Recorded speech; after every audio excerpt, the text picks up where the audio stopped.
나아가며 예배하는 모든 자들에게 하나님 부어주실 은혜를 사모하시면서 이 시간 주일 예배 하나님 앞에 찬양함으로 나아가겠습니다. 우리 함께 기쁨으로 박수 치시면서 하나님을 찬양하겠습니다. 행군 나팔 소리로, 행군 나팔 소리로 주의 오령 났으니 십자가의 군기를 높이 들고 나가세. 쌓은 다 쌓이고 의의 멸류관 받았으리라. 쌓은 다 쌓이고 의의 멸류관 예루살렘 성에서 멸류관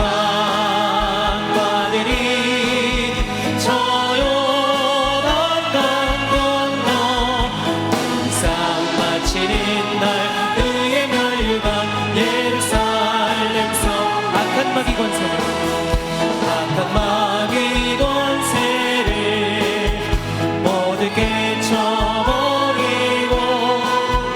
승리하신 주님과 승전가를 부르세.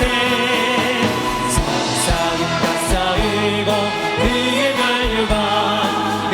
멸류관 받았으리라. 쌓은 다 쌓이고 예루살렘성 멸류관 받으리.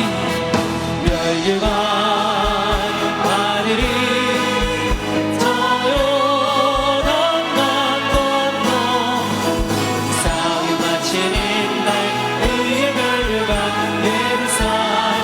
3절 찬양입니다. 달려갈 길 나가고 싸움 모두 마치는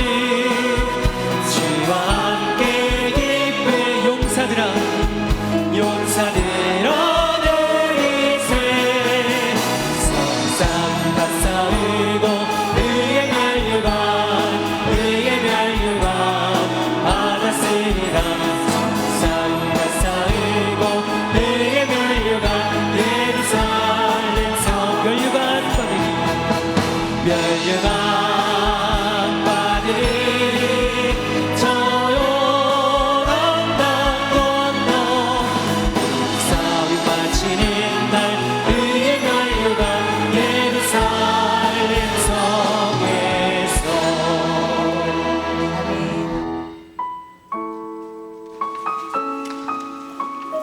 이 사랑하는 주님 바라보시면서 겸손한 마음으로 주님 앞에 찬양하며 나아가겠습니다. 너 예수께 조용히 나가.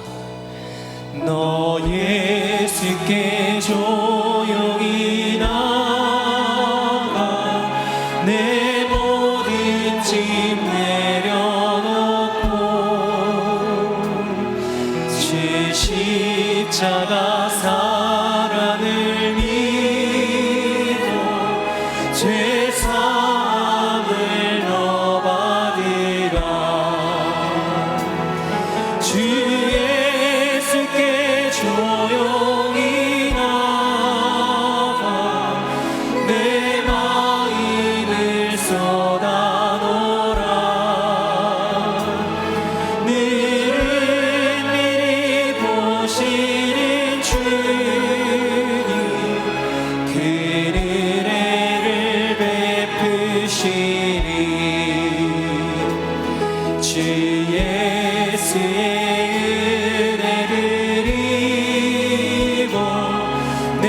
슬픔이 없어지리.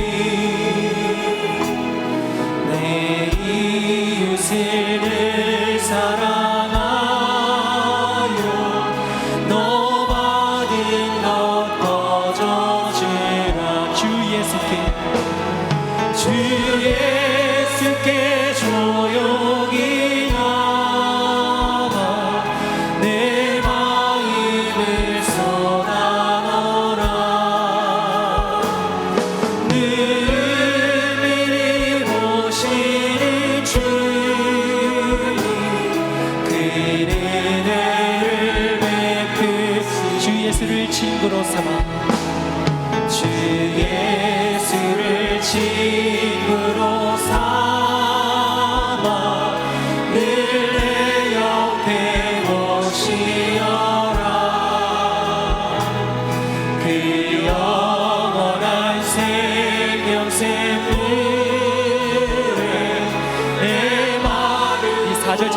대답해드리겠습니다. 너 주님과 사귀어 살면, 너 주님과 사귀어 살면 새 생명이 넘치리라. 주 예수를 찾는 이 앞에 참 밝은 빛 비추어 주 예수께 조용히 나가, 주 예수께 조용히 나가 내 마음을 쏟아놓으라. 늘은 보시는 주님 그 은혜를 베푸시리. 아멘. 다 함께 일어나셔서 기도의 찬송 하나님께 올려드립니다.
기도하겠습니다.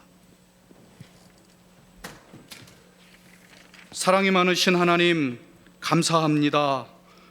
허물과 죄로 멸망할 죄인을 위해 독생자 예수님을 보내주셨고, 하나님 은혜로 예수님을 믿으니 구원하여 자녀가 되는 권세를 주셔서 감사드립니다. 하나님께 예배드리는 이 시간, 교회당에 나오거나 각자의 상황에 따라 영상으로 함께하여 찬양과 경배를 올려드리니 받아주시옵소서. 하나님 말씀에 순종하고 예수님을 따라 좁은 길을 가야 하는데 불순종하고 넓은 길 죄의 길을 헤매고 다녔음을 회개하니 용서해 주옵소서.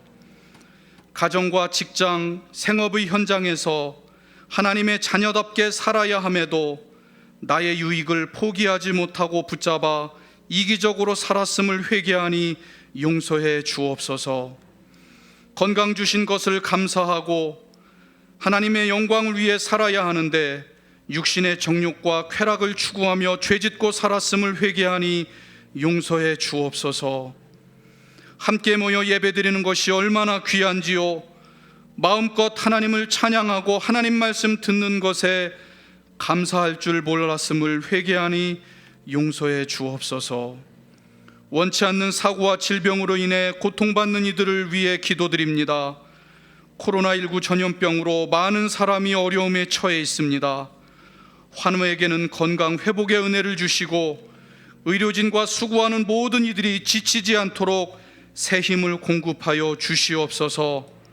코로나19가 속히 종식되어 안심하고 일상생활을 하며 중앙교회 가족이 한자리에 모여 하나님께 예배드리고 교제하게 하옵소서. 모이기를 힘쓰며 전도하고 봉사하고 섬기는 중앙교회 공동체 되도록 하나님 도와주옵소서. 대통령과 정치 지도자들에게 지혜와 명철을 주시고 마음을 모아 정치, 경제, 사회의 어려움을 잘 풀어나가도록 인도해 주옵소서. 자유를 억압받고 고통 중에 있는 북한 동포들을 권념하시고 속히 남과 북이 평화 통일을 이루도록 하나님 역사하여 주시옵소서. 원로 목사님과 담임 목사님을 위해 중보합니다. 건강을 지켜주시고 성령 충만케 하셔서 직임을 잘 감당케 도와주시옵소서. 귀한 사역을 통해 많은 사람이 예수님 믿고 구원받도록 인도하시며 오늘 강단에서 하나님의 말씀을 대언하실 담임 목사님에게 성령으로 기름 부으시고 전할 말씀을 입술에 부어 주옵소서. 하나님을 찬양합니다. 이 시간 예배당에서, 가정에서, 각자의 삶의 현장에서 올려드리는 예배를 받아 주시옵소서.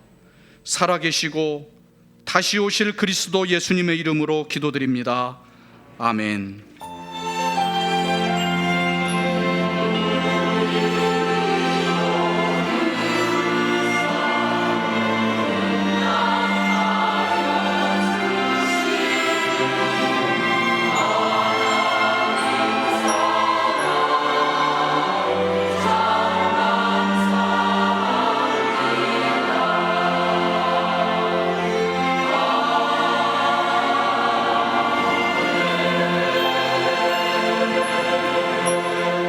사도 37장 만유의 주님을 찬양합니다.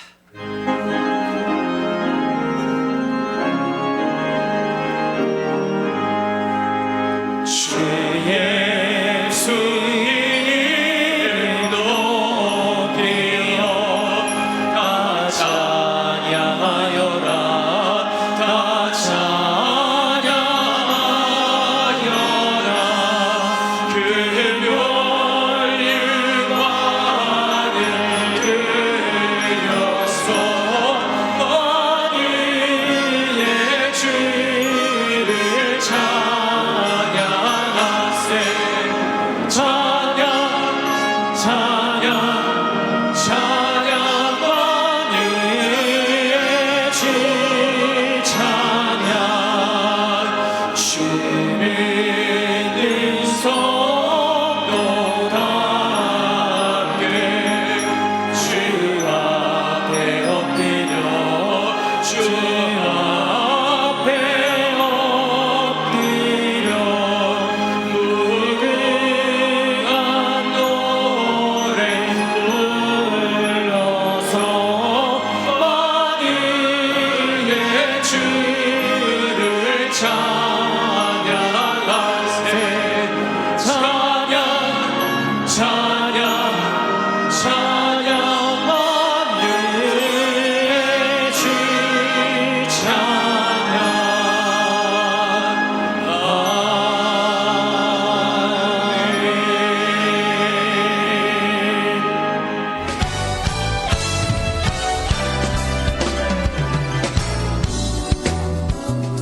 6월 월삭 새벽 예배를 통해 하나님의 역사하심을 경험하는 한 달이 됩시다.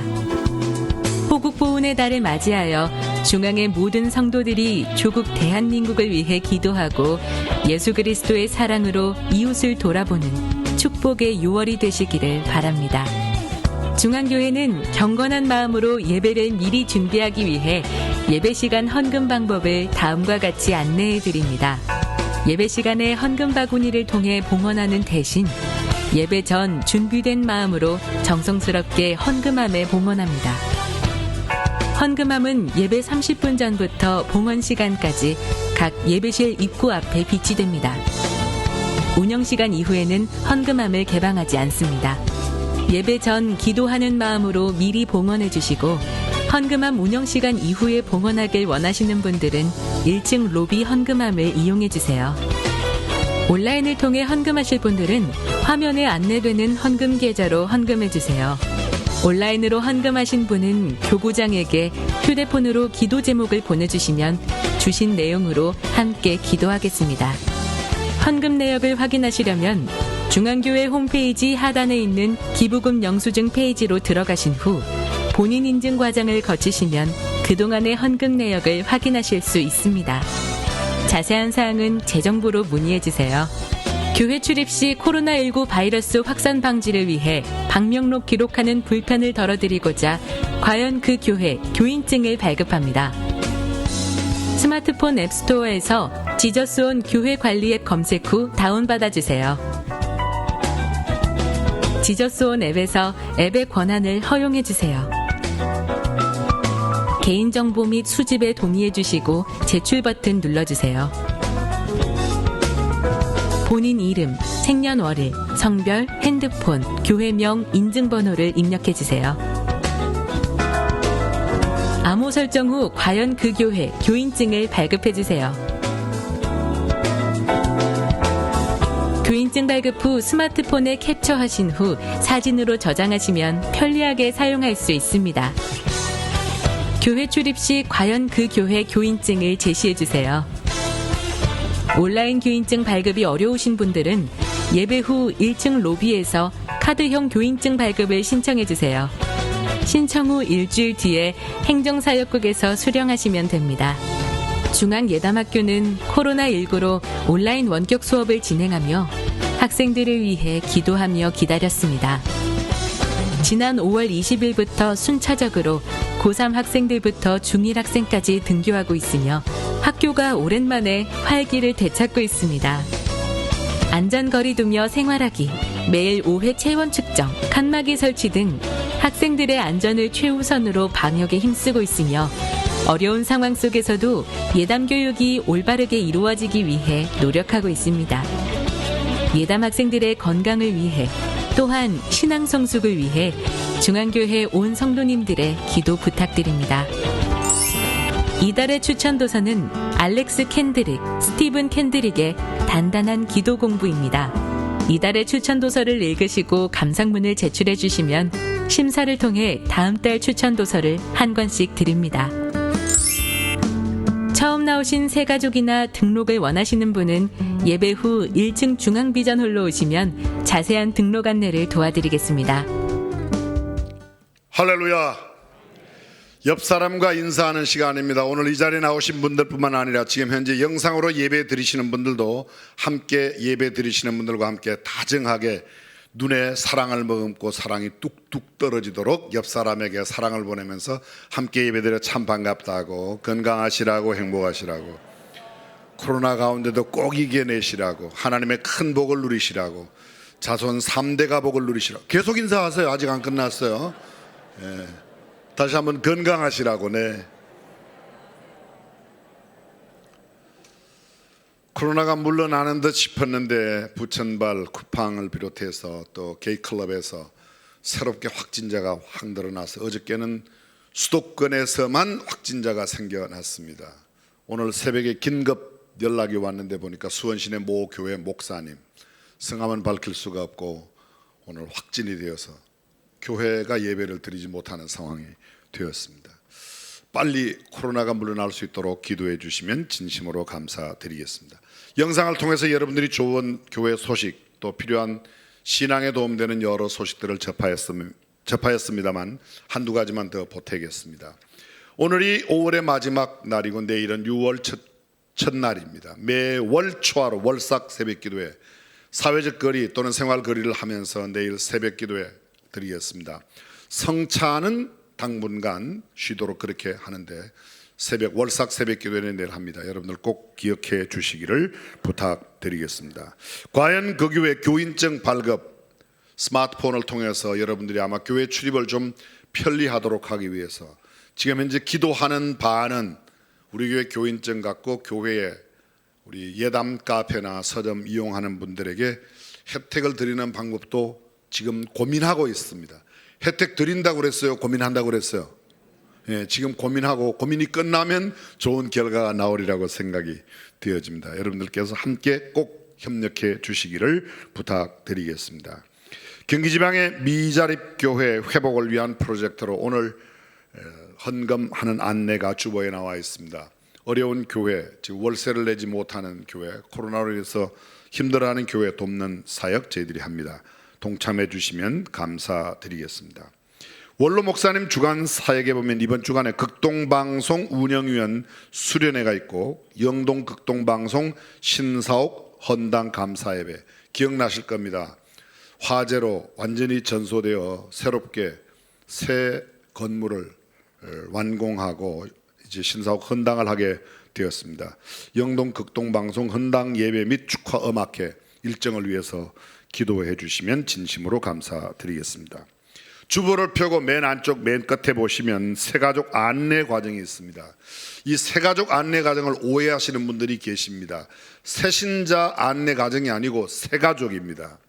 우리 교회 처음 새가족 오신 분들, 이를테면 우리 교회 목사님으로 사역을 오시는 분들도 우리 교회는 처음 새가족으로 오시기 때문에 새가족 과정은 반드시 거칩니다.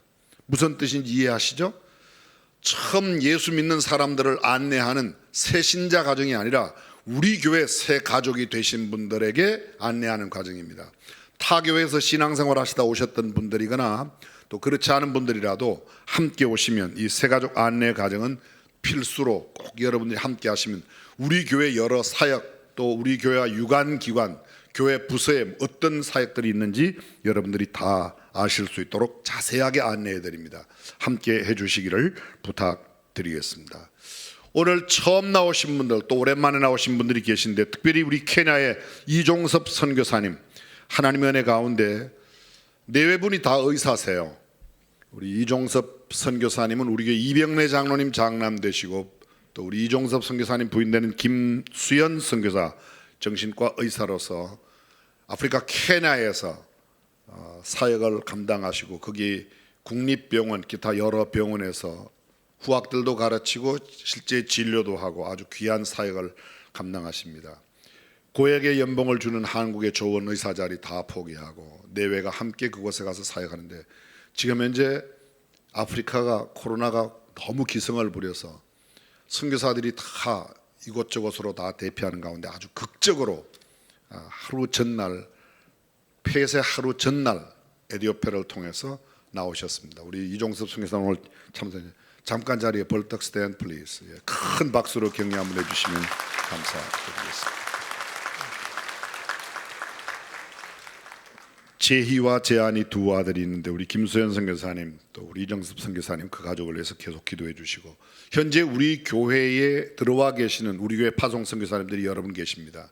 몽골, 캄보디아 모두가 다 지금 폐쇄가 되어서 들어가지 못하는데 각 기관 부서에서 혹시 이 선교사님들 선교의 아름다운 간정이라든지 또 선교 내용 듣기를 원하시는 분들은 함께 청해 주시면 좋겠습니다. 오늘 처음 나오시면 오랜만에 나오신 이 시간 축복송 가운데 환영하겠습니다.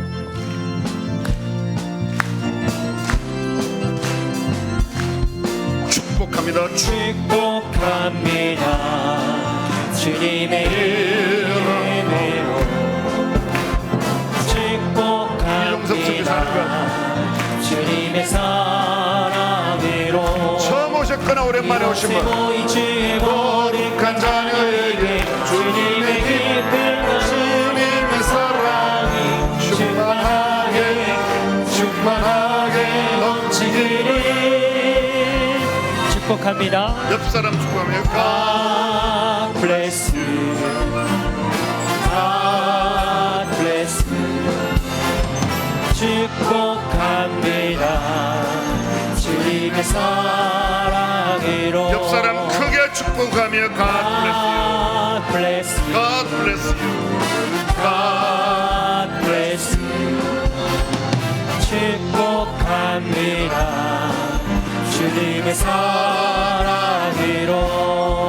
네, 옆 사람 축복하는 마음으로 크게 박수해 주시면 감사드리겠습니다. 준비하신 예물 하나님께 봉헌합니다.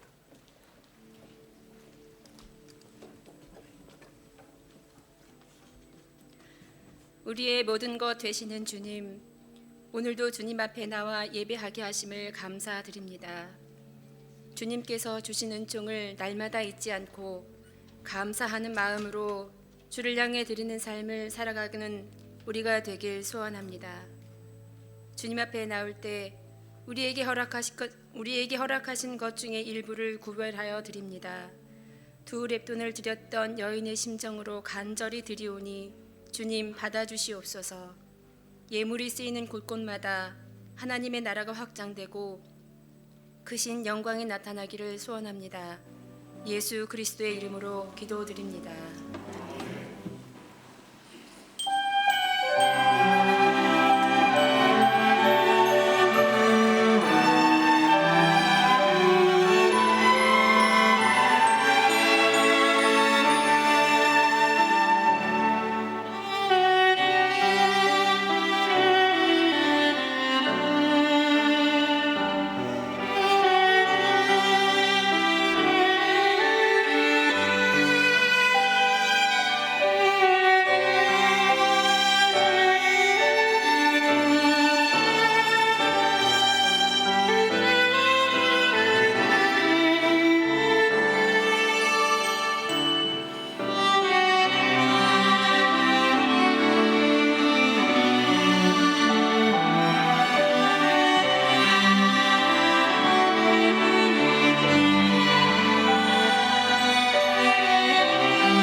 우리에게 주신 하나님의 말씀 마태복음 19장 4절에서 6절 말씀을 함께 봉독하겠습니다. 예수께서 대답하여 가라사대 사람을 지으신 이가 본래 저희를 남자와 여자로 만드시고 말씀하시기를 이러므로 사람이 그 부모를 떠나서 아내에게 합하여 그 둘이 한 몸이 될지니라 하신 것을 읽지 못하였느냐. 이러한즉 이제 둘이 아니요 한 몸이니 그러므로 하나님이 짝지어 주신 것을 사람이 나누지 못할지니라 하시니 아멘.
귀한 찬양으로 하나님께 영광 돌려 감사드립니다. 아름다운 찬양을 드린 찬양대, 또 지휘하신 분, 우리 오케스트라 연주하신 분, 특별히 장구가 있으니까 훨씬 더 경쾌한 것 같죠?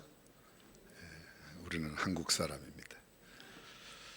오늘 마태복음 19장 4절 이하 6절 말씀으로 성경적인 연애와 결혼, 좀 제목이 특이하죠?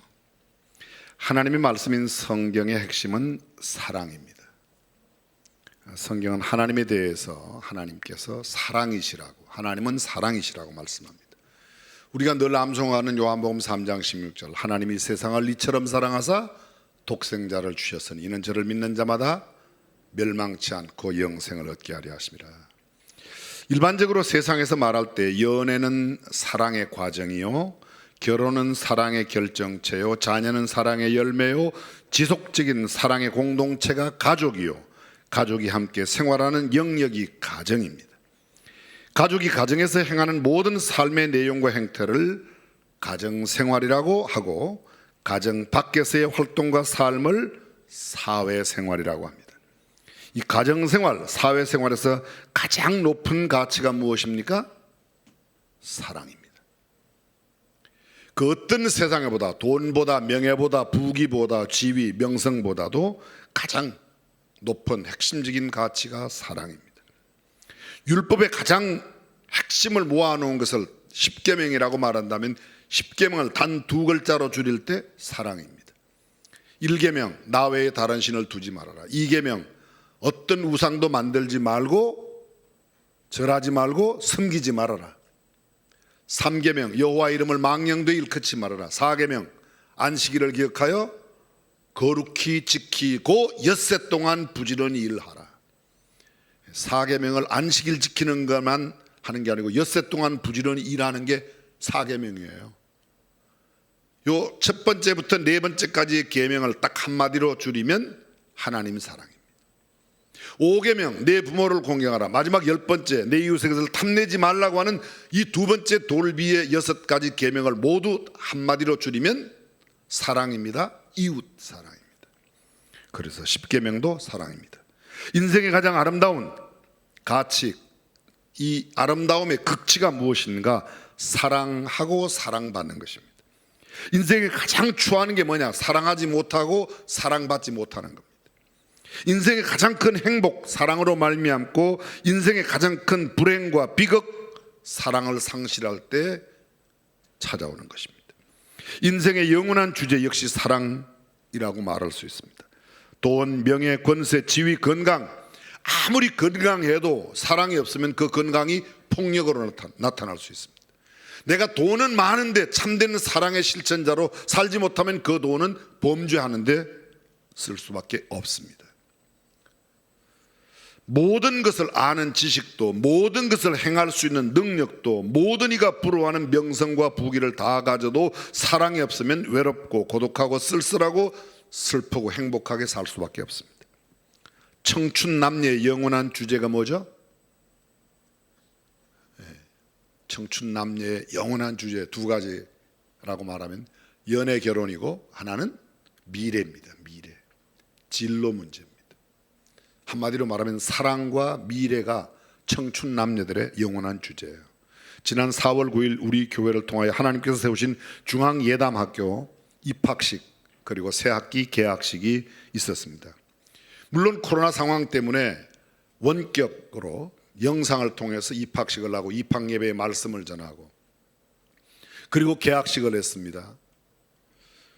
2020학년도 중고생 첫 원격 수업, 첫 시간 수업을 제가 맡아서 하게 되었습니다. 중학생 한 클래스에 한 반에 20명씩 두 학급 40명, 고등학생 한 학급에 20명씩 네 학급 80명.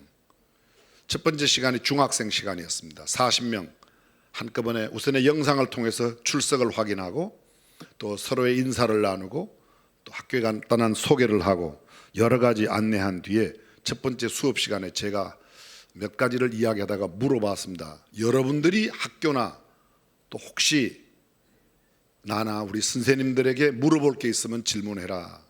그랬더니 제일 많은 관심을 공부에 나타냈습니다. 공부를 어떻게 해야 되냐면 공부에 대한 이야기.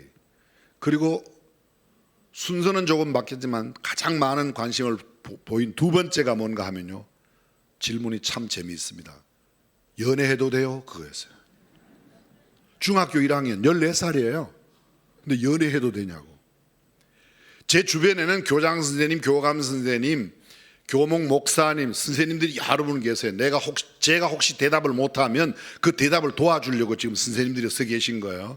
그 연애해도 되냐고 학생이 묻자 선생님들이 다 안 된다고 막 이러는데 제가 연애해도 된다고 그랬어요. 제가 좀 삐딱하게 나가는 기질이 있어서. 근데 연애를 하는데 단 조건이 있다. 건강한 연애를 해라고 그랬습니다. 그랬더니 당장에 질문이 들어왔어요. 그러면 건강한 연애가 뭡니까? 그렇게 물어왔겠죠? 대답했습니다. 제가 중학생들에게 말해요. 건강한 연애란 밝은 데서 하는 거다. 아빠, 엄마, 선생님이 보는 데서 하는 거다. 괜히 소극적으로 표현해서 어두컴컴한 데 가갖고 누구 입이 크나 대보자 이런 소리 하지 말아라. 알아들으세요?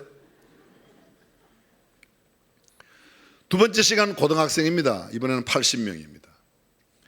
화면에 20명씩 몇 초 단위로 계속 바뀌고 그 아이들 역시 처음 영상을 통해서 출석 확인하고 서로 인사 나누고 간단한 소개 다 나누고 난 다음에 또 질문하라고 그랬습니다. 그랬더니 걔들도 역시 관심은 공부였고 두 번째 가장 많은 관심이 똑같은 질문이었습니다. 연애해도 됩니까? 제가 뭐라고 답했겠어요? 같이 보신 분도 계시죠? 여기 학생들. 된다고 그랬습니다. 그랬더니 또 물었어요. 똑같이 물었어요. 건강한 연애를 해도 된다고 그랬더니 건강한 연애가 뭐냐? 이번에는 고등학생이라 대답이 아까하고 같을 수가 없죠. 제가 조금 다르게 표현했습니다. 건강한 연애란 첫 번째, 연애의 장점과 단점을 알고 하는 연애가 건강한. 두 번째, 연애를 통한 하나님의 뜻을 분명하게 알 수 있을 때 연애하는 게 좋은 건강한 성경적인 연애다. 세 번째, 연애를 하다가 깨어져도, 다른 말로 연애를 실패해도 내 인생의 궁극적인 목적에는 타격을 입지 않고 손상을 갖지 않을 수 있을 때에 연애하면, 다른 말로 표현하면 연애하다가 실패했다고 무슨 끙끙 앓아눕거나, 연애하다가 실패했다고 무슨 자살하거나, 연애하다가 잘못됐다고 뭐 인생에 그런 거 하면 안 된다. 그런 거 하는 사람은 아예 연애하지 말아라. 연애하지 말아라. 마지막 네 번째, 부모님과 다른 사람들 앞에 떳떳하게 밝힐 수 있는 연애를 해라. 마지막 다섯 번째, 부끄럽고 수치스럽고 죄가 되는 것은 과감하게 배제할 수 있는 영적인 힘을 가졌을 때 연애하면 그게 건강한 연애고 좋은 연애다. 대답을 꽤 잘한 것 같다 1번, 참 희한하게 대답했다 2번. 고맙습니다. 제가 속이 허전할 때 이런 현상이 나타나요. 자꾸 인정받고 싶어서. 6살 아들이 유치원에 다녀왔습니다. 코를 벌름거리면서 엄마에게 이야기합니다. 엄마, 용돈 맡긴 거 다 주세요. 왜 그러냐 물었더니 저축을 해야 되겠대요. 너 왜 저축을 하려고 그러는데? 저축을 해서 돈을 모아서 집을 사고 양복을 사야 되겠다는 거예요. 왜 집을 사고 양복을 사냐 그랬더니 결혼을 해야 되겠대요. 무슨 결혼이냐 그랬더니 돈 모아갖고 집 사고 양복 입고 결혼해야 된대. 자세히 물어봤더니 유치원에서 한 유치원 여자 학생을 보았는데 걔가 너무너무 이뻐서, 엄마보다 이쁘고 누나보다 이쁘고 세상에 그렇게 예쁜 여자 없어. 그 여자랑 결혼을 하려면 집도 사야 되고 양복도 사야 되고 기준이 있어요. 적어도 결혼하려면 집은 준비해야 된다. 제가 이 유치원생이 제 아들이라고 어떻게 이야기할 수 있겠습니까? 그렇게 막 흥분하고 그러는데 며칠 지나더니만요, 엄마한테 다시 엄마, 나 그 여자랑 결혼 안 할 거야. 또 궁금해서 물어봤어요. 걔네 엄마가 물어봤어요. 너 왜 그러냐 그랬더니 걔가 다른 남자애하고 뽀뽀를 하더래요. 그래서 아이고, 얘는 기준이 분명해요. 딴 남자하고 뽀뽀하는 여자하고는 안 한다는 거예요. 여러분, 유치원만 가도 벌써 사랑의 감정이 있고 연애의 감정이 있는 거예요. 오늘 우리가 연애에 대해서, 결혼에 대해서 성경적인 확실한 기준과 내용을 알아야 되겠다고 동의하시면 감사합니다. 아멘 해주시면 더 감사해요. 아니, 내 나이가 지금 몇 살인데 내가 벌써 연애 끝난 지가 언제고, 벌써 뭐 내 남편 내 아내가 사별한 지가 언제고, 뭐 내가.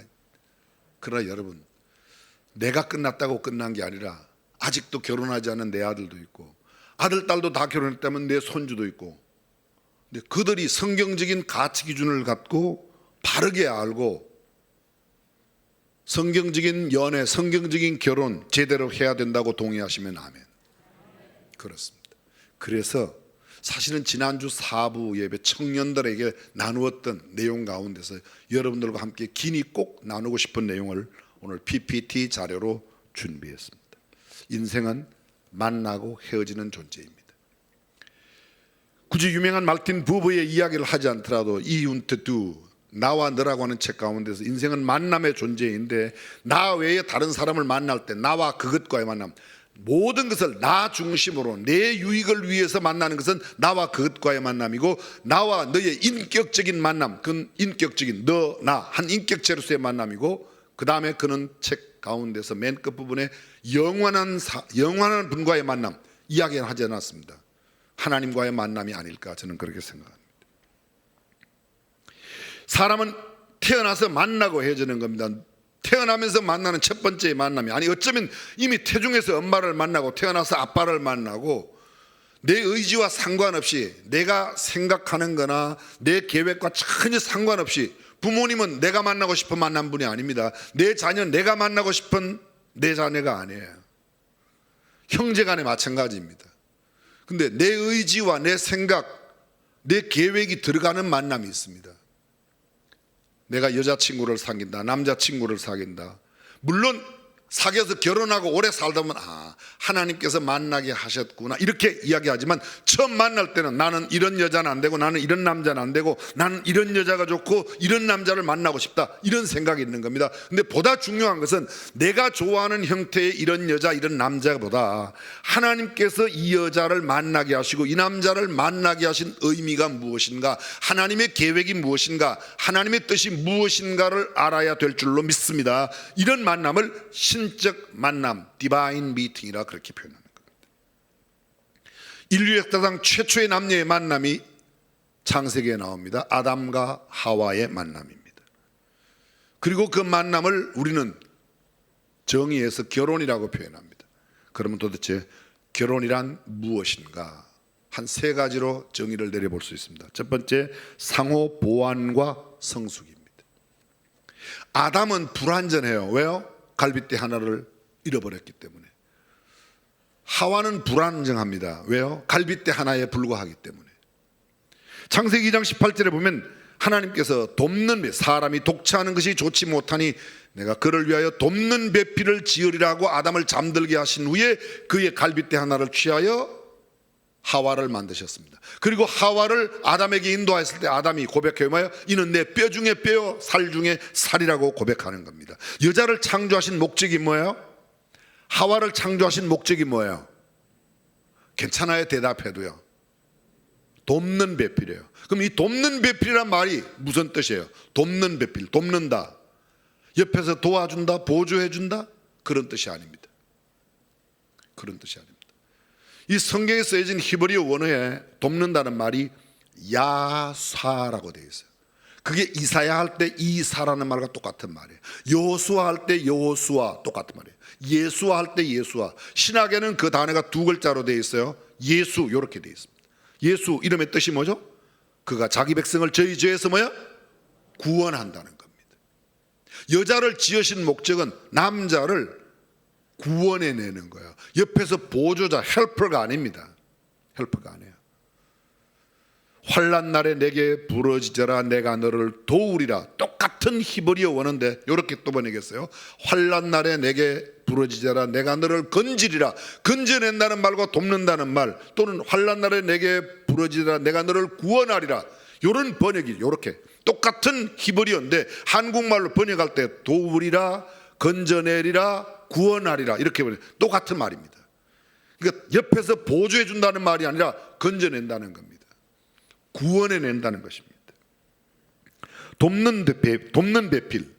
이 돕는 배필이 아닌 배필이 있어요. 돕는 배필은 어떤가? 상대의 부족한 것을 보면 그것이 바로 내가 존재하는 이유라고 느껴서 내가 이 부족한 부분을 채우라고, 남편의 이 갈빗대 부족한 이 부분을 내가 들어가서 채우라고 하나님께서 나를 만드셨다, 이런 게 돕는 배필이에요. 돕는 배필. 돕는 배필 어떤 경우에도 실망하지 않습니다. 약점이 보이고 남편이 연약한 부분이 보이고 모자라는 부분이 이 점이 내게 보이는 것은 내가 이 점을 도우라고 하나님께서 이 남자에게 나를 붙이셨구나. 여자에게 부족한 점을 할 때는 내가 이런 면에서 이 여자를 도와주고 이 여자를 세워주고 보호해주라고 하나님께서. 어떤 분은 그렇게 말했습니다. 하나님께서 왜 머리털로 안 만들고 발로 안 만들고 갈빗대로 만드는가? 남편의 품 안에 보호를 받도록 하기 위해서 만들었다. 상당히 일리 있는 해석 같습니다. 그런데요, 돕는 배필이 아닌 바라는 배필들이 있어요. 서로 부부간에 서로 바라기만 해요. 이런 상대방의 부족한 점이 곧 불만의 요인입니다. 뭐가 안 보이면, 내가 기대했던 게 안 되면 불만스러워요. 내가 바라는 대로 못 해주면 그것이 불만입니다. 이건 바라는 배필이에요. 바라는 배필들은 어때요? 상대의 실수나 실패는 오히려 나에게도 책임이 있음을 느끼지 못한 채 상대방의 잘못이라고 생각합니다. 실수와 실패를 용납하지 못합니다. 상대방의 잘못 때문이라고 생각하면서 그를 비난하고 비웃고 조롱합니다. 이런 관계 아주 좋지 않은 관계죠. 근데 이보다 더 또 심한 관계가 있습니다. 아예 포기한 배필. 포기했어요. 이제 남편 되기를, 아내 되기를. 너는 너대로 나는 나대로 갈 길이 따로 있구나. 따로 사는 거예요. 한 지붕 안에 살아도 남남처럼 살아요. 지금 갑자기 얼굴 표정 관리에 들어가신 분이 몇 분 계신데 제가 누구라고 지적은 안 하겠습니다. 포기한 채 살아가는. 사랑하는 성도들, 우리 중앙교회 모든 성도들의 가정은 화목한, 사랑이 넘치고 행복이 넘치는 돕는 배필로서의 아름다운 부부, 아름다운 가정 되시기를 주님의 이름으로 축원합니다. 돕는 배필은 서로를 행복하고 풍요하게 만들지만 바라는 배필은 자신을 불행하게 만들 뿐만 아니라 배우자까지 불행하게 만듭니다. 그럼 돕는 배필이 되려고 하면 어떤 사람이 도울 수가 있는가? 이런 사람이 도울 수 있습니다. 건강한 사람, 능력 있는 사람, 실력 있는 사람, 성숙한 사람, 성품이 고매한 사람, 영성이 깊은 사람, 탁월한 역량을 가진 사람, 체력이 건강한 사람, 이런 사람이 도울 수가 있다는 겁니다. 다른 말로 말하면 영적, 정신적, 인격적으로 굉장히 건강해야, 인간관계가 원만해야 됩니다. 센스 있는 사람, 상대방의 필요가 뭔지를 민감하게 눈치채고 알아채는 그런 사람입니다. 적극적이고 긍정적이고 능동적인 사람입니다. 감사하는 사람입니다. 불평불만하지 않습니다. 없는 것 때문에 불평하지 않고 없는 것 가운데도 있는 것을 만족해하며 살아갈 수 있는 사람. 프로이드에 의하면 성숙한 사람은 어떤 사람이 성숙한 사람인가? 사람을 사랑하는 사람, 일을 사랑하는 사람, 높은 가치를 실현하는 사람. 높은 가치가 뭐라고 그랬죠? 네, 그렇습니다. 높은 가치. 내가 많이 가지면 가질수록 남들에게 유익이 되고 덕이 되는 거예요. 낮은 가치는 내가 많이 가지면 가질수록 남은 가지지 못하고 남에게 피해를 주는 것, 이게 낮은 가치입니다. 그럼 높은 가치는 어떤 게 있어요? 이해하는 마음, 용서하는 마음, 사랑하는 마음, 충성스러운 마음, 이런 마음들은 성실한 태도, 이건 내가 많이 가지는, 남에게는 피해를 전혀 주지 않습니다. 이해하는 마음, 용서하는 마음을 내가 많이 가지면 남들에게 더욱 유익이 되죠. 어떤 큰 일도 다 잘 이해하고 용서를 하니까. 사랑은 내가 많이 가져도 남들이 못 가지는 게 아닙니다. 내가 이만큼 가지면 남들은 적게 가냐. 나도 얼마든지 많이 가질 수 있고 남도 얼마든지 많이 가질 수 있는 것, 이것, 그리고 많이 가지면 남에게 유익이 되는 것, 이게 높은 가치. 낮은 가치는 어떤 거라고요? 내가 많이 가지면 남은 가지지 못하는 겁니다. 예를 들어서 예배당 안에 돈이 1억 있는데 제가 혼자 한 9천만 원 가지면 나머지 여러분들 1,000만 원 갖고 나눈다 그러면 여러분들은 적게 가지는 겁니다. 근데 이걸 혼자 다 갖겠다. 세상의 재화는, 세상에 있는 것들은 다 제한되어 있는데 내가 많이 가지면, 권력은 제한되어 있습니다. 내가 혼자 다 가지고 독재를 하면 다른 사람들은 독재의 피해자가 됩니다. 명예와 지위와 권력과 힘, 부귀, 돈, 이런 것들은 내가 많이 가지면 안 되는 겁니다. 그런데 이것을 추구하는 가치, 아주 낮은 가치라고 말할 수 있습니다. 그런데 성경은 말합니다. 높은 가치의 사람이 도울 수 있다는 겁니다. 결혼이란 뭐냐? 서로 돕는 거예요. 두 번째, 결혼은요, 미래의 세대를 개성하는 것입니다. 한마디로 말하면 자녀들을 계속해서 낳고 손주를 낳고 계속해서 대를 이어가는 것이죠. 창세기 1장 28절에 여호와께서 그들에게 복을 주시며 이르시되 생육하고 번성하여 땅에 충만하라, 땅을 정복하고 땅을 다스리라. 자, 두 주 전에 여러분과 함께 나누었던 말씀 잠깐 복습해 볼까요? 죄가 뭐라고 그랬죠? 죄란 것은 하라는 것을 하지 않는 것, 하지 말라는 것을 하는 것이 죄라고 그랬습니다. 근데 생육하고 번성하라고 그랬어요. 그런데 하지 않으면 죄라고 생각할 수 있어야 됩니다. 근데 이런 생각을 안 해요. 생육하지 않고 번성하지 않고 자녀를 안 낳는 것에 대해서 죄라고 생각하지 않습니다. 물론 하나님의 특별한 은혜 가운데, 아니면 하나님의 특별한 섭리 가운데 결혼하지 않고 혼자 살거나 아니면 아이를 하나님께서 주시지 않으므로 아이를 못 낳는 경우 있어요. 그대로 인정해야지. 고린도전서 7장 2절 이하에 보면 바울은 고린도교회에 보낸 편지 가운데서 이런 내용도 이야기해요. 그러나 보편적인, 하나님의 보편적인 문화 명령은 생육하고 번성하고 충만하고 땅을 정복하고 다스리라고 그렇게 말했습니다. 근데 이것이 무엇을 통해서 이루어집니까? 결혼을 통해서 이루어지는 것입니다. 세 번째, 결혼이란 고독 문제의 해결입니다. 고독을 해결하는 겁니다. 창세기 2장 18절, 사람이 독차하는 것이 좋지 못하니 내가 그를 위하여 돕는 배필을 주는. 독차하는 것이 좋지 못하다. 하나님께서 성경에 좋지 못하다는 표현을 가장 먼저 쓰신 곳이 아담이 독차하는 것입니다. 좀 다른 말로 말하면 남자 혼자 사는 거예요. 남자 혼자 사는 거예요. 유명한 신라권의 저자 존 밀턴은 말하기를 하나님이 보시기에 처음으로 좋지 못한 것, 그것이 바로 고독하게 혼자 사는 것이라고 이야기했습니다. 결혼이 무엇입니까? 그렇습니다. 보안과 성숙, 완전하게 되는 겁니다. 결혼하지 않으면 갈비뼈 하나가 부족한 남자로 살고 갈비뼈로 살아가는 거예요. 이해하시죠? 결혼해야 미래의 세대를 계승할 수 있어요. 세 번째, 결혼함으로 인간의 진정한 고독을 해결할 수 있습니다. 네 번째, 결혼은 섹스의 즐거움과 쾌락이 있습니다. 예배 시간에는 제가 길게 못 드리지만 청년들에게 물어봤습니다. 사랑하면 섹스할 수 있다. 맞으면 동그라미, 틀리면 X 그랬더니 동그라미 그러더라고요. 그렇죠? 여러분도 그렇게 생각하십니까? X입니다. 사랑한다고 섹스하는 건 아니에요. 사랑한다고 섹스하는 건 아니에요. Love with sex with love. 사랑으로 섹스하는 건 아닙니다. 근데 맨 밑에 보십시오. Sex within marriage. 결혼 안에서만 섹스가 가능합니다. 위에 보면 sex without love. 사랑 없이 섹스하는 거. 강간을 당하거나 돈을 받고 하거나 매춘이라든지 이런 것들은 사랑과 상관없이 하는 거죠. Sex without marriage. 결혼 없이 하는 것. 간통이나 간음 이런 것들이죠. 요 사이 세상이 아주 이상해졌습니다. 신학적으로도 프리 섹스를 이야기하는 사람이 있습니다. Sex with animal, 동물과의 섹스를 이야기하는 사람도 있습니다. Same sexuality, 동성 간의 소위 호모, 게이, 레즈비언, 이 호모 결혼이 레즈비언과 게이 아닙니다. 남자들끼리 여자들끼리. 이번에 강남에 사건 터졌던 데가 게이 클럽이에요. 그 이튿날 금방 코로나가 제주도까지 갔어요. 아니 서울에 무슨 그날이 게이 축제일이었습니다. 전국에서 게이들이 다 모였어요. 그리고 그 다음에 흩어지니까 전국으로 확 퍼져나간 거예요. 성경은 하나님께서 남자, 이름으로 남자가 그 부모를 떠나, 이름으로 사람이 그 부모를 떠나, 남자를 말합니다. 남자가 그 부모를 떠나 그 아내와 연합하여 한 몸을 이룰지라. 남자와 여자 외에 다른 성을 만들지 않았어요. 지금 소위 우리나라에서도 자꾸 그 법을 통과시키려고 하고 하는데요.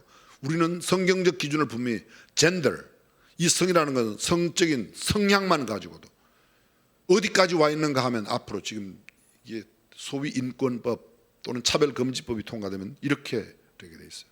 내가 남자임에도 불구하고 나 여자야, 내 마음속으로 여자야. 그러면 그리고는 여탕에 들어가야 돼요.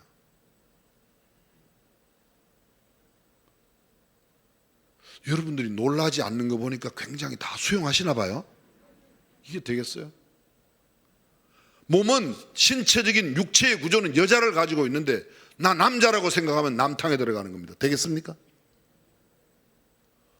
된다 안 된다가 안 나와요? 안 되지, 이게 안 되죠. 근데 이걸 지금 보편화한다는 겁니다.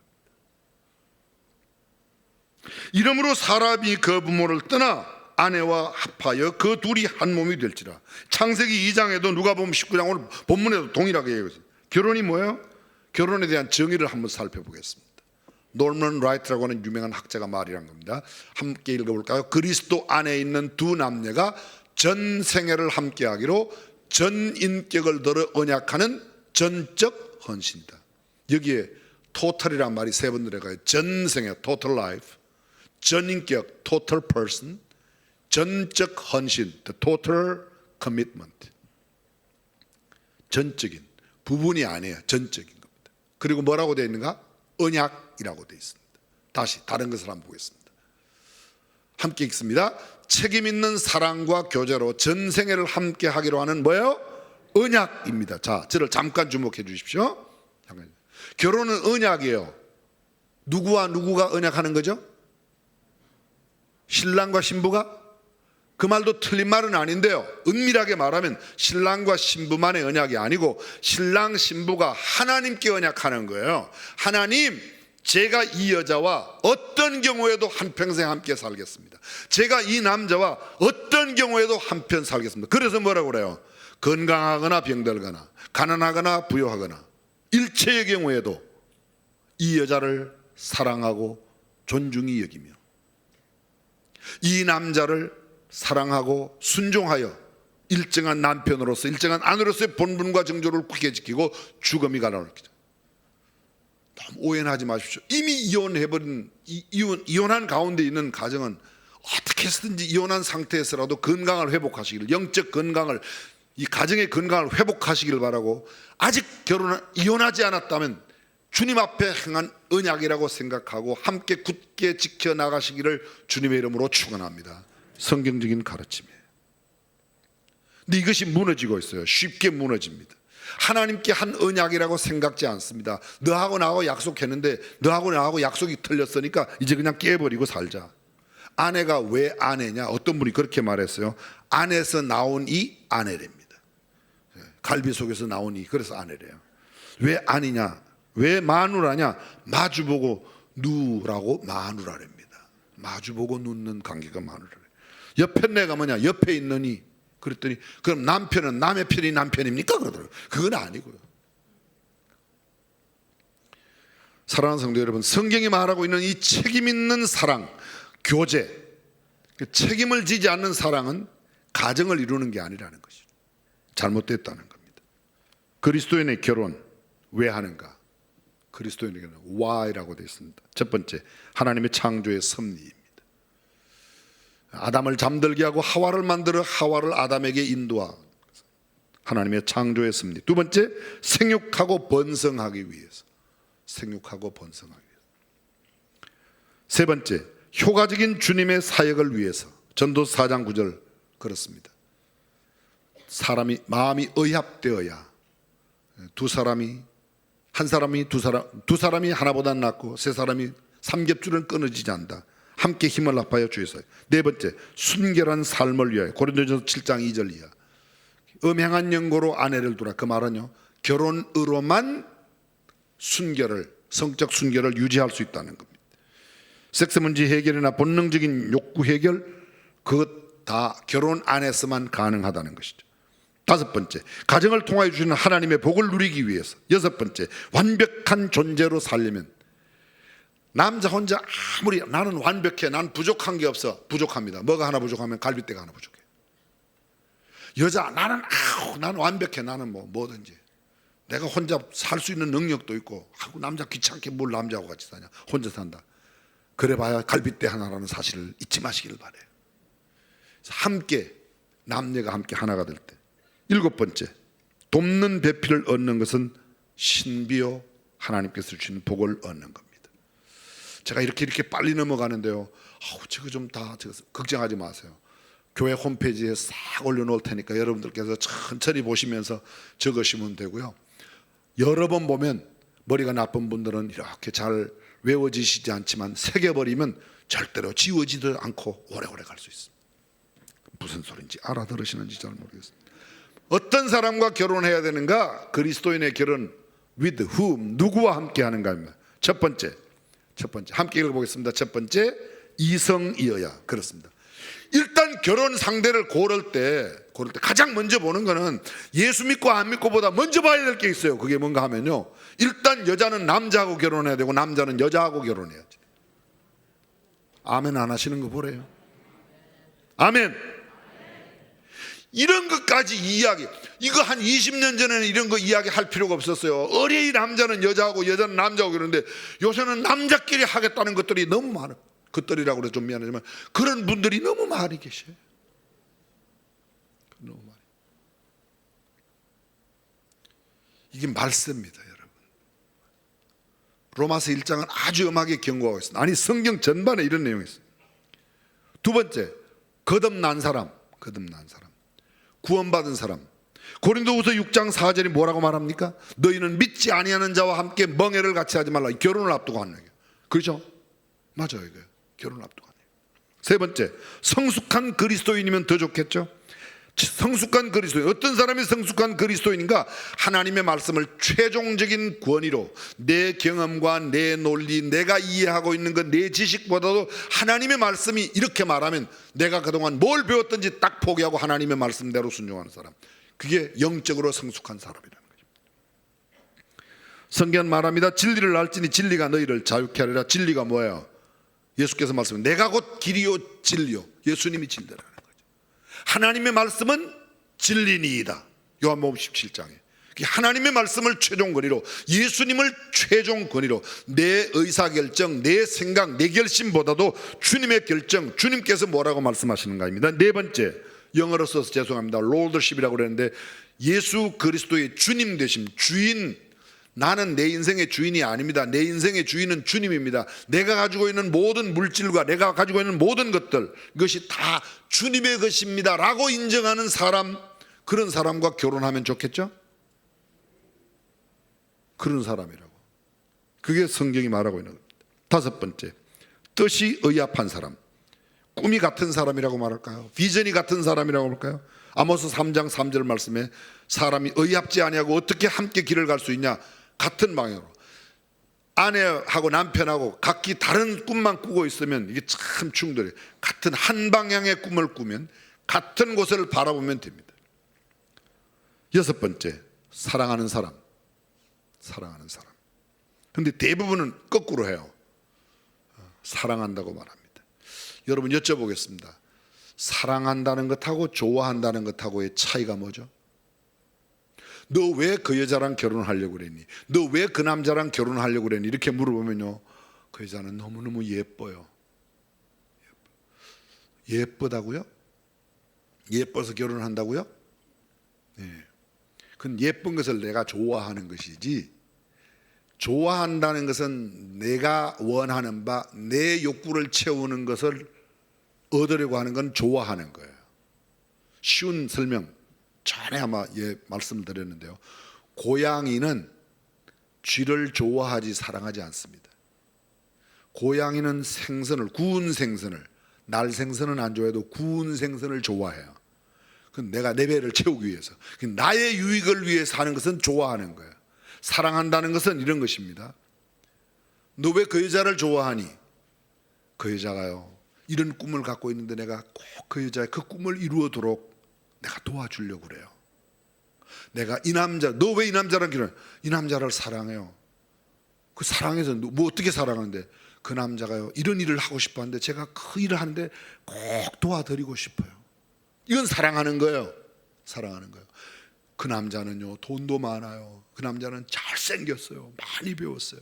그래서 그 남자랑 결혼해야 돼요. 그 남자랑 결혼하면 내가 편하게 살 것 같아요. 이건 그 남자를 좋아하는 거지 사랑하는 게 아니에요. 내가 그 남자를 통해서 무엇을 얻어보겠다, 내가 채워보겠다, 그건 좋아하는 거예요. 사랑은 뭐라고요? 내가 희생하고 상대를 세워주는 겁니다. 그것이 사랑하는 것과 좋아하는 것의 차이입니다. 다시 말씀드리면 사랑하는 것은 자기 희생, 섬김, 양보 이런 겁니다.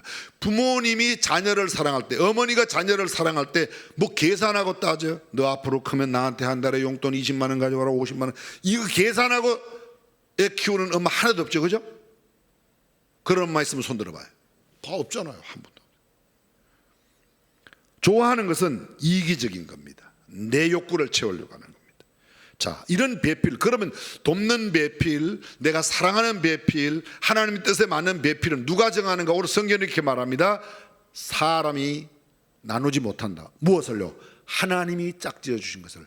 짝은 하나님께서 지어주시는 줄로 믿습니다. 집과 재물은 부모에게 상속하거니와 슬기로운 아내는 여호와께로 말미암느니라. 아멘. 하나님께서. 남편도 마찬가지죠. 내게 맞는 남편은 하나님께서 나에게 만나게 하여 주시는 줄로 믿습니다. 그래서 하나님의 뜻에 따라 하는. 다음 보실까요? 어떻게 하나님께서 정하신 배우자를 찾는가? How to find my partner according to the God's will. 하나님의 뜻에 따라 내 파트너를 찾는 방법. 첫 번째, 기도하는 것입니다. 기도하는 것입니다. 뭐 너무 쉬운 이야기지만 이게 저희 집 이야기를 해서 참 죄송합니다. 제가 결혼하기 전에요, 지금 같이 사는 여자랑 결혼을 하겠다고 저희 집에 가서 이야기를 했어요. 그랬더니 처음에는 여러 가지 사연들을 들어서 결혼하는 걸 기쁘게 승낙하지 않았었어요. 첫째는 우리 집은 몇 대째 다 믿는 집안인데 저희 처갓집은 당시에 믿는 사람이 별로 없었어요. 제 아내하고 뭐 처 백모님하고 뭐 몇 분, 장인 장모님도 아직 그때 예수를 믿지 않으셨어요. 안 된다고 그러시더라고요. 근데 제가 꼭 이 여자랑 결혼을 해야 되겠다고 이야기를 하니까 우리 어머니가 물어봐요, 저한테. 너 왜 미스 킴이랑 결혼을 하려고 그러냐? 너보다 나이도 많은데. 아세요? 제가 누님 하다 그냥 여보 당신 냈거든요. 그래서 어머니, 제가 이 여자랑 결혼해야 목회를 할 수 있을 것 같습니다. 진짜 그때 그런 생각이었어요. 이 여자랑 결혼 안 하면 목회가 잘 안 될 것 같은 그런 이상한 생각이 들었는데, 그랬더니 이야기했더니 너 그 여자 사랑하니 묻더라고요. 제가 뭐라고 그랬겠어요? 봤어요? 사랑한다고 그랬죠. 그랬더니 우리 어머니가 이렇게 이야기를 하세요. 그래, 네가 그 여자 사랑하고 그 여자랑 결혼해서 목회를 할 수 있다고 생각하면 결혼해라. 우리 집에는 절대 나쁜 사람 못 들어온다. 그 다음 설명이 기가 막혀. 내가 너 색시를 위해서 얼마나 오랫동안 기도해 왔는데 하나님이 아무 여자나 너한테 붙였을 리가 없다. 나는 하나님께 기도한 걸 믿는다는 거야. 그 말씀을 듣는데 제가 얼마나 안도가 되는지, 이게 내 기도가 아니고 우리 어머니가 오래전부터 저는 생각지도 못하고 있었을 때 코 올리고 구슬치기 하고 뛰어댕길 때 우리 어머니는 그때 뭐를 기도했는가 하면 벌써 미스킴 두고 기도한 거예요. 생각해 보십시오. 지금 여러분의 자녀들이 결혼하지 않았다면 얼마나 배필을 위해서 기도하고 있는가. 아니, 여러분의 더 사랑스러워하는 손자 손녀들이 결혼을 앞두고, 아니 지금 막 태어났는데 기도해야 될까요? 그렇습니다. 무엇을요? 그가 잘되고 출세하는 것 못지않게 그의 앞날의 가정을 위해서 벌써 잉태하면 이 아이의 배필을 위해서 기도하는 거예요. 하나님, 이 아이가 남자여든 좋은 여자 배필을 만나게, 이 아이가 딸이거든 좋은 남자 배필을 만날 수 있도록 해달라고 기도하고, 그 아이가 태어나면 그 아이에게 그렇게 기도하라고. 그래서 기도하면 응답하여 주실 줄로 믿습니다. 기도하라는. 두 번째, 맡기라. 하나님을 맡기라. 하나님께 맡기는 겁니다. 세 번째, 주어진 현재사에게, 아담이 하나님께서 그에게 맡기신 모든 동물들의 이름을 열심히 짓고 있을 때 아담에게 하와를 허락해 주셨습니다. 긴 설명은 생략하겠습니다. 네 번째, 말씀 중에 인도를 받아라. 주의 말씀은 내 발에 등이요 내 길에 빛인 까닭에. 그렇습니다. 다섯 번째, 빛 가운데서 행동하라. 밝은 가운데서. 여섯 번째, 자기를 잘 아는 영적 지도력. 영적 지도력과, 이를테면 가장 좋은 영적 지도력은 부모님이 좋겠죠. 믿음의 부모님, 또 아니면 교회 목사님이나 전도사님이나, 또 아니면 교회의 어르신, 장로님. 장로님. 제 이야기를 또 하나만 더 하겠습니다. 전 결혼하기 전에 결혼 상담을 하면 반드시 결혼한 사람에게 결혼 상담하겠다. 두 번째, 제가 보기에 정말 결혼하고 행복하게 사는 사람에게 결혼 상담하겠다. 결혼을 했는데 맨날 쌈박질하는 한 사람한테 가서 해봐야 별로 도움을 얻을 게 없어요. 결혼 안 한 사람한테 이야기해봐야 맨날 이론이지, 그거는 아니에요. 그래서 결혼하고 행복한 결혼 생활을 하는 사람에게 결혼 이야기를 해야 유익이 되는 이야기를 얻을 거 아니겠습니까? 그렇죠? 제가 제 나름대로 똑똑해서 하여간 그런 생각을 했어요. 제 나름대로. 자기를 잘 아는 영적 지도력과. 그렇습니다. 창세기 24장 이삭의 결혼을 나타내는 장면인데요, 창세기는 50장까지 있습니다. 창세기 24장이 제일 길어요. 어떤 신학자 이렇게 말했어요. 하나님도 결혼에 대해서는 할 이야기가 많으셨대요. 그래서 길게 적으셨대요. 생각해 보실까요? 만약 아담에게 내가 너 아내를 만들려고 그랬는데 어떤 여자 만들어 줄까? 그러면요, 뭐 코는 이렇게 해야 돼요, 입은 이렇게, 부탁이 많았을 거예요. 근데 하나님께서 일방적으로 그냥 만들어 갖고 딱 이동. 하나님께서 나를 나보다 더 잘 아신다고 믿으시면 아멘. 그렇습니다. 그럼 하나님께서 짝지어 주시는 것이 가장 완벽해요. 내가 아무리 요구하고 내가 아무리 이상형이라고 결혼해도 이혼하는 사람은 왜 그래요? 엘리자베스 테일러 같은 사람은 8번 결혼했어요. 이번에는 마지막이다. 이번에는 마지막이다. 세 번째, 네 번째 할 때는 이제는 진짜 더 이상 죽음 이외에 다른 게 없다. 그리고도 또 이혼하고 4번 더 결혼하더라고요.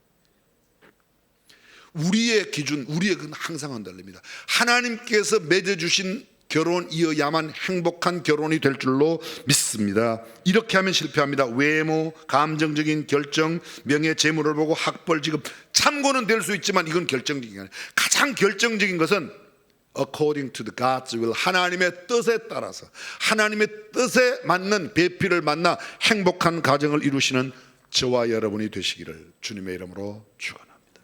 기도하겠습니다.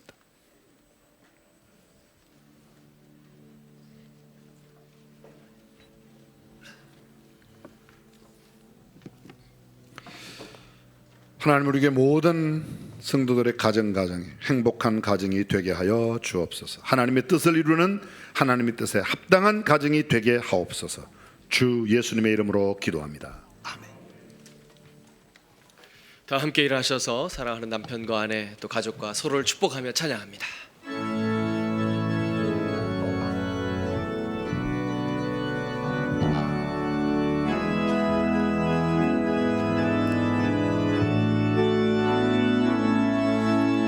너의 하나님 여호와라,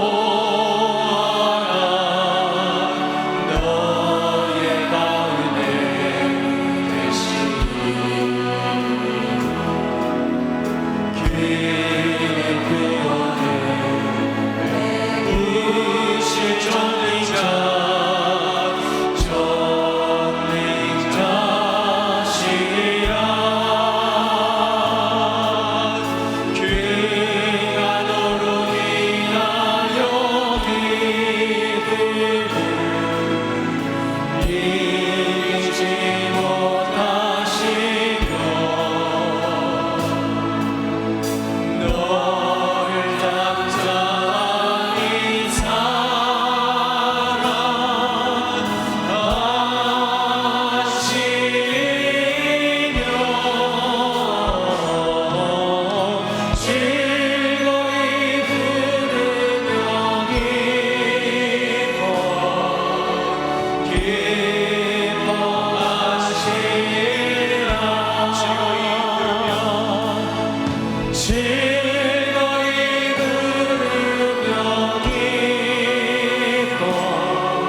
주 예수 그리스도의 은혜와 하나님의 무한하신 사랑과 성령님의 감동, 감화, 교통, 충만하심이 오늘 성경적인 행복한 가정, 결혼의 의미를 깊이 새기고 돌아가는 성도들과 그 자녀 손들 위에, 그리고 우리 조국 대한민국의 영원토록 함께 하시기를 간절히 축원하옵나이다. 아멘.